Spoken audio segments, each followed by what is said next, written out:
Why hello, what's this?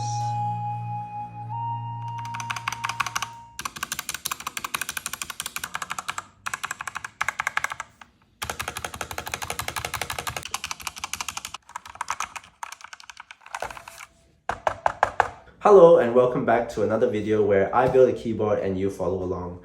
So I'm back in Melbourne here in my studio. It's great to be back, but it's been quite an adjustment coming back from a 2-week break in China to see my wife's in-laws, to see my wife's parents. Why? I think it's just because of cold weather and the fact that we have to go back to a daily routine, some kind of everyday grind, and the fact that we have to plan to balance work and life properly. But basically just want to sleep because it's cold. However, I'm back and ready to build keyboards, which is fun. So today's build, I chose this budget keyboard from Amazon. I wanted to teach myself how to mod and push the boundaries of how a keyboard could look, sound, and feel as compared to one of the higher end keyboards out there. So it's going to be a lot of fun. Hopefully we all learn something along the way. Let's get started. To start off with, we stripped down the keyboard to its case. The keycaps and switches that came with this board just had to go, as they are the main culprits for making this keyboard bad. So the keyboard plate is made out of plastic, which probably affects the sound. To what degree, I do not know. Beneath that is just the PCB and the bottom case. The case is simply made of plastic with some fins to keep it stable. No frills, no padding, no foam, no nothing. And that's sad. What we're gonna do is add rubber strips to pad the base to add some mass to the overall build, which should prevent sounds from escaping too quickly and result in a lower pitch sound. For the plate itself, it sits right on top of the PCB without any kind of sound insulation, so I decided to add some PE foam weather guard strips that I cut out myself.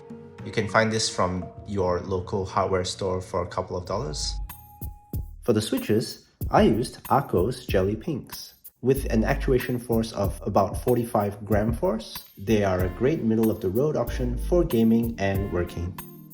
So now I take the switches apart, consisting of the spring, the top housing, the stem, and the bottom housing, loop them up so we can have a smoother and more consistent typing experience.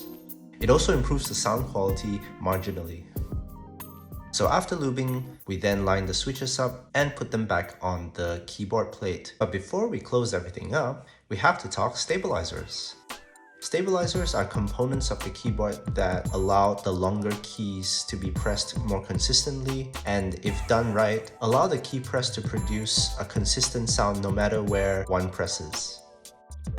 The ones that came with this build, to be honest, not that good.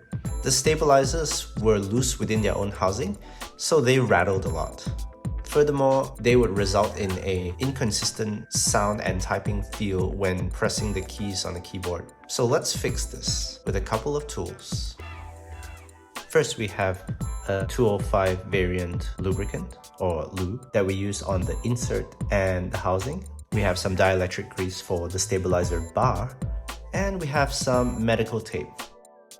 So after lubing the stabilizers with 205 lube and dielectric grease, we can then apply a tiny strip of medical tape on each side, grease it to dampen the sound of the stabilizer wire as it rattles against the PCB when the key gets pressed.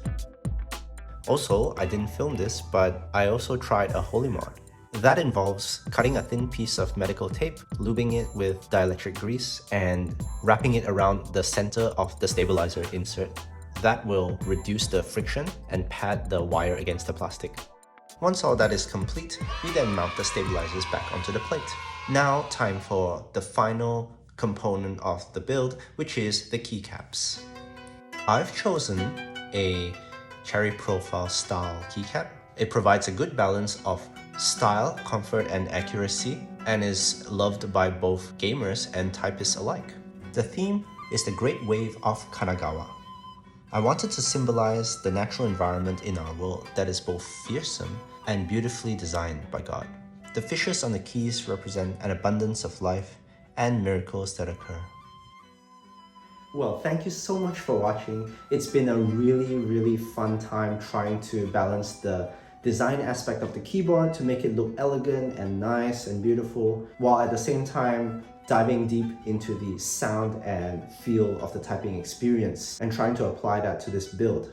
A quick note on this keyboard's spacebar. The stabilizer itself, I just couldn't get sounding the way I wanted it to sound. It was rattly and it was shaky in its housing, and it's just a bad stabilizer. So I decided to replace it with one I had on spare, added some extra foam into the spacebar's body to achieve a lower, deeper, thockier, and more consistent sound. Whether the mod worked out in its entirety for this keyboard, I'll leave you to be the judge of that. So again, thank you for watching. Take a listen to the sound test.